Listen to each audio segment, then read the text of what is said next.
Recipe লৈ আহি লিবুৰ আচাৰ কেনেকৈ বনায়। লিবুখিনি আগতে ধুই লৈছোঁ, ধুই লৈ অলপ ৰ'দত শুকুৱাই দিম, এই পানীখিনি নাথাকে, আচাৰখিনি পচি নাযায়, এনে অলপ ধুই লৈ ৰ'দত শুকুৱাই। এতিয়া মই এইখিনি অলপ অলপকৈ চেলাই ল'ম আৰু বাচনটো পানী নথকাকৈ ভালকৈ মচি ল'ব, যাতে পানী নাথাকে। কিছুমানে আকৌ নেচলাকৈও বনাব পাৰি, কিন্তু কি চেলাই দিলে অলপ ভাল লাগে, তিতা নালাগে। নেচলাকৈ বনালে অলপ অলপ তিতা লাগে, সেইকাৰণে মই চেলাই লৈছোঁ। সেইখিনি মই এতিয়া সৰু সৰুকৈ কাটিম, এনেকৈ টুকুৰা টুকুৰাকৈ কাটি দিম মই।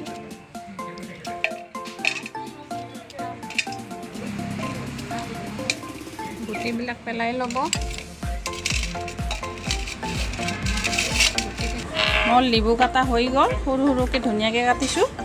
আৰু মই মছলা ৰেডি কৰিছোঁ, ধনিয়া লৈছোঁ, জিৰা লৈছোঁ আৰু গুৱামুলি লৈছোঁ, বেহৰ লৈছোঁ আৰু কি জইন লৈছোঁ আৰু জ্বালাখিনি ভালকৈ ধুই শুকুৱাই লৈছোঁ, যাতে পানী নাথাকে। এইখিনি মই এতিয়া অলপ অলপকৈ ভাজি একবাৰে গ্ৰাইণ্ডাৰত গুড়া কৰি ল'ম। জ্বলাখিনি বেছিকৈ গুড়া নকৰিব, অলপ অলপ ডাঙৰ ডাঙৰকৈ থাকিব দিব, যাতে ভাল লাগে খাই। জ্বালা আপোনালোকৰ নিজৰ পৰিমাণে ল'ব, যিখিনি খাই ভাল লাগে। টেঙাত যিহেতু জ্বালাটো ভাল লাগে, সেইকাৰণে মই অলপ বেছিকৈ লৈছোঁ, আপোনালোকৰ পৰিমাণ হিচাপে ল'ব।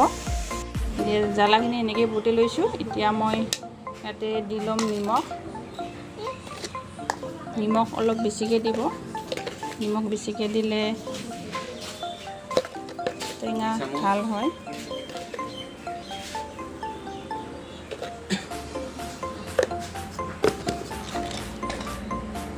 এতিয়া দি ল'ম ৰং গুড়া।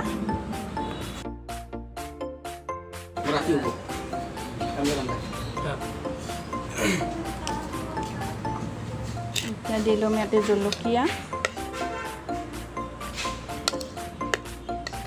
আৰু দি ল'ম গোটেইখিনি মছলা।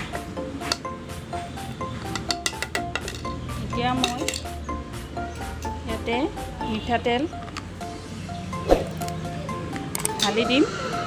আচাৰত বেছি তেল দিব নালাগে, তেল দিলে গোটেই মছলাবোৰ তলত পৰি যায় আৰু আচাৰবোৰ ওপৰত থাকি যায়। বেছি আচাৰত তেল দিলে ভাল নহয়, সদায় কমকৈ দিব লাগে। কিছুমানে আকৌ বেছিকৈ দিয়ে, কিন্তু তেল মছলাটো তলত পৰি যায়, আচাৰটো ওপৰত থাকি যায়। মই 200 গ্ৰামেই দিছোঁ।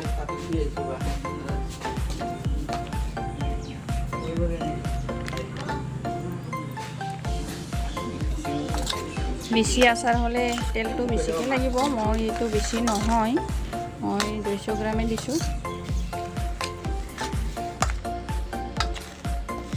এনেকৈ একদিনে কাটি লিবুৰ আচাৰ বনাব পাৰি। আচাৰ ৰেডি হৈ গ'ল। এতিয়া এনেকৈ মই কাঁচৰ বৈয়ামত ভৰাই ল'ম। মই আগৰ আমৰ আচাৰ আছিলে, সেই বৈয়ামটোতে ভৰাই থৈ দিম আৰু কেইদিনমান এনেকৈ বৈয়ামত ভৰাই ৰ'দত দিম। আজিৰ ভিডিঅ'টো ইমানেই আছিলে। Bye bye.